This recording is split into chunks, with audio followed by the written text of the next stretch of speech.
Papasok na po tayo. 3 o'clock until 11 evening ang pasok ko.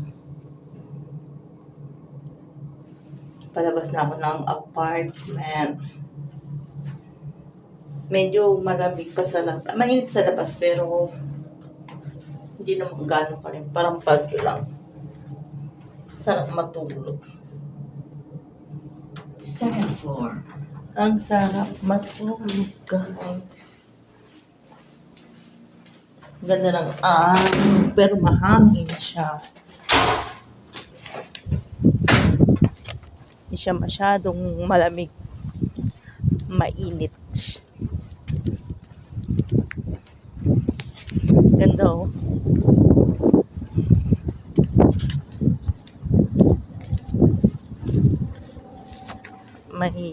Marami ring Pilipino dito.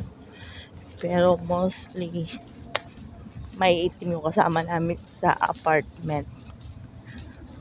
Buhay Canada. Always nagtatrabaho. Kailangan kumayod kasi pag hindi ka nagtatrabaho, ang daming bills na babayaran. Ito po yung labas ng apartment namin. Alas 3 hanggang 11 po yung pasok ko. Mga anong oras po ngayon? 1 o'clock in the afternoon. 1 hour, isang oras lang naman po yung biyahe ko.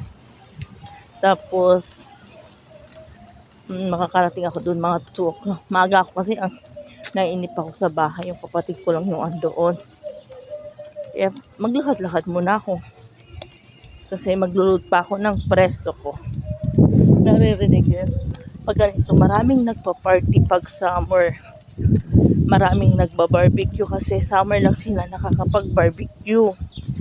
Unlike pag winter, hindi lumalabas yung tao. Lahat ng mga tao dito nakatampay lahat sila sa labas. Yan. Ganda mahangin lang. Feels lang po. Ang dito lang sa amin. Tapos dito makikita mo parang pag summer lahat nakasampay sa labas. Diba? Parang nasa Pilipinas lang din. Nakasampay mga damit nila. Yan no guys.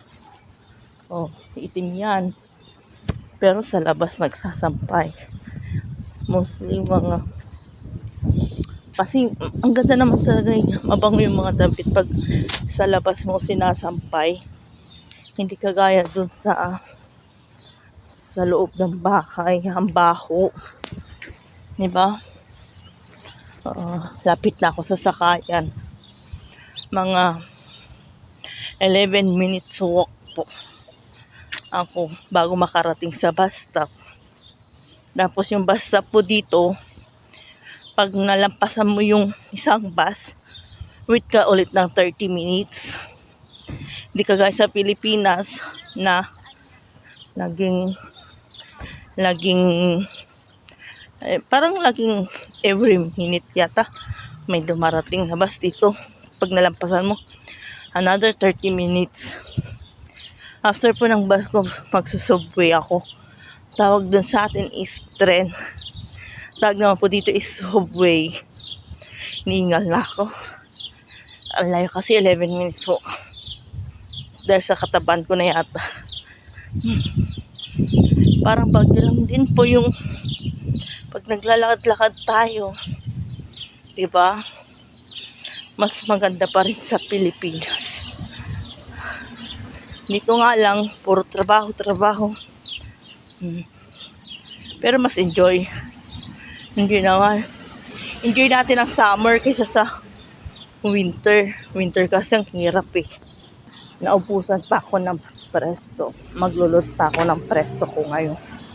Kasi kinuha ng asawa ko yung presto ko kasi yung presto niya naubusan ng load bag kasi siyang umaalis. Ako pang hapon, minsan morning. Iba-iba yung schedule ko sa work ko. Kaya malapit na po ako sa bus stop. Mainit pero mahangin. Maganda maglakad. Pag winter hindi. Ang lamig naman ng sobra. 3 months lang po itong summer na to, mas marami po ang winter. Hanggang August lang po to. Pero in the middle of August po, medyo malamig na. Meron ngayong July, mas mainit po. As in, parang nasa Pilipinas ka lang. Ito hindi ka basta-basta tatawid kasi kung hindi ka mag-stop, dire-diretso, maraming hit and run po dito. Kailangan pag tumawid ka, ikutin mo muna to para makatawid kasi kung hindi, tuloy-tuloy po kasi yung sasakyan, di basta-basta nag-stop. Pwede na akong tumawid kasi may sign na po. Kanina nagluto ako ng pinakbet, ang sarap. Hindi ko na masyadong binito kasi masyadong rush na yung oras ko. Tas namalingki ako kahapon, mura lang yung mga gulay. Yung mga pasirana nag-sale, $1 na lang. Kaya pinili ko na kasi naman bibili ka ng maraming kulay na ang mahal-mahal yun, naka $1 lang. Kasi pag hindi po siya naka-sale, mga $5 yung mga talong, mga okra. Ang pinili ako ng sale. Yung niluto kong turon kanina, ayun na lang yung binaon ko. Kasi pinakot kasi baka matapon, mag-amoy bago ko yung bag ko. Kasi ang bag ko ito lang Nandito na po ako sa may sakayan ko. Lapit na ako. See you na lang po mamaya. Lalakad ako ngayon dito sa may Clinton kasi sira yung subway station. 11 minutes walk na naman po tayo papunta sa work. Isa naman mag-bus, maghihintay pa ako. Kaya lakad-lakad na lang po ako. Your flashlight's on. Hindi naman po masyadong malayo dito. Yan, ang ganda ng Canada. Mainit, summer. Pagdating ng August, in the middle, malamig na naman.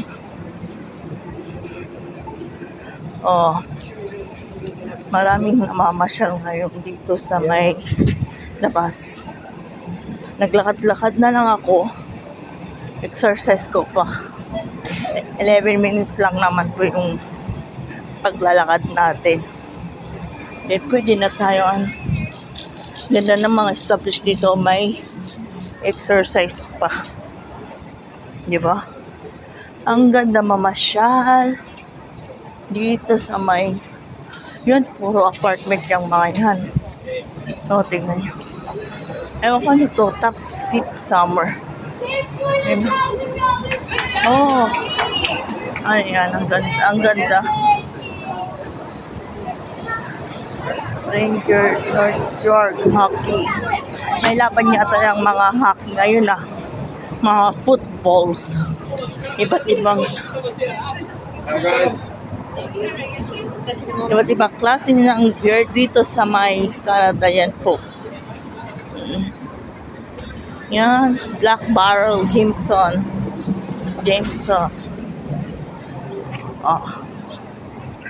Malayo pa tayo. Medyo mainit na. Naka-jacket ako. Pinagpapawisan na po tayo. Pag winter po yan, yung mga puno namamatay po yan. Yung mga dahon niya. Pero pag summer, diyan lang sila nabubuhay. Ang galing, no? Pag winter, namamatay sila. Pero pag summer, nabubuhay sila. Daming naglalakad. Ngayon na kasi sila nakakapasyal. Pero pag winter, wala talaga. Wala kang makikitang naglalakad unless pupunta sila sa trabaho. Ganito po dito. Kaya maraming na-homesick pag summer, pag winter. 99 sushi, pero dito sobrang mahal ang mga bilihin. Yan. Dami. Ito po apartment yan. Condo units. Yan. Dami. Lahat sila. Diba? Ang ganda mamasyal. Pag ganito, kasama mo yung family mo, maglakad-lakad. Yan. So, po tayo ulit. Naririnig niyo yung mga yun. Yan. Feed factory po yan dito sa my side na yan. Dito tayo sa feed factory. Oh. Diba? Oh. Naka-summer outfit lahat sila. Kasi nga enjoy mo yung summer kasi 3 months lang to. Pag ano, wala na naman po. Daming halaman. Diba? Pero mahal po yan, mga $19. Parang sa Pilipinas is 800. Parang ganun po yun. Dami. Diba? Ang ganda ng araw. Pero hapon na po dito. 2 o'clock na po ng hapon. 2 o'clock. Pero sobrang init pa rin. Ang ganda kasi maglakad ngayon. Ngayon ka lang kasi makakapag-exercise. Pag winter kasi ang hirap mag-exercise. Sa loob ka lang ng bahay. Nakakulong after work. Bahay. Grocery. Hindi ka masyadong pupunta sa mall. Dito po yung stopover ko kaso hindi na po talaga ako sumakay ng bus. Mas ginusto ko pang maglakad.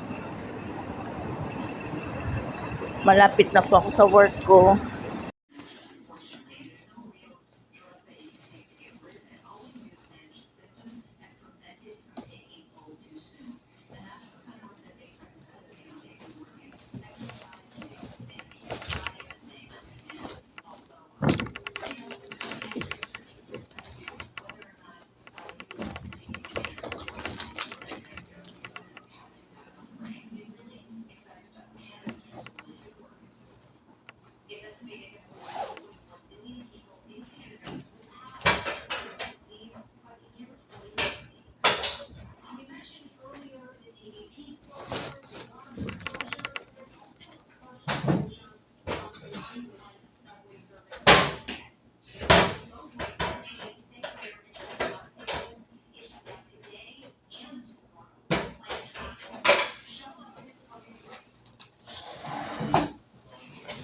Hanggang pumas.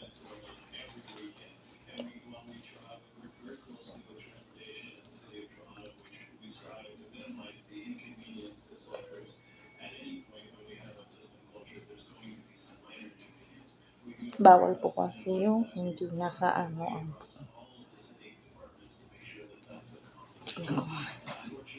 it's 2:30. It's so early today.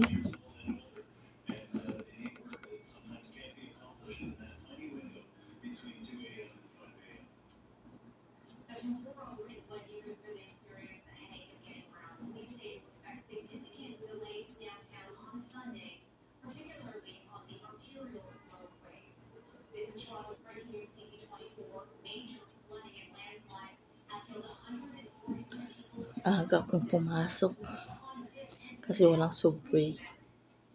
Tapos magpe-prepare na ako sa taas ng mga foods. Tapos tignan ko yung residence ko.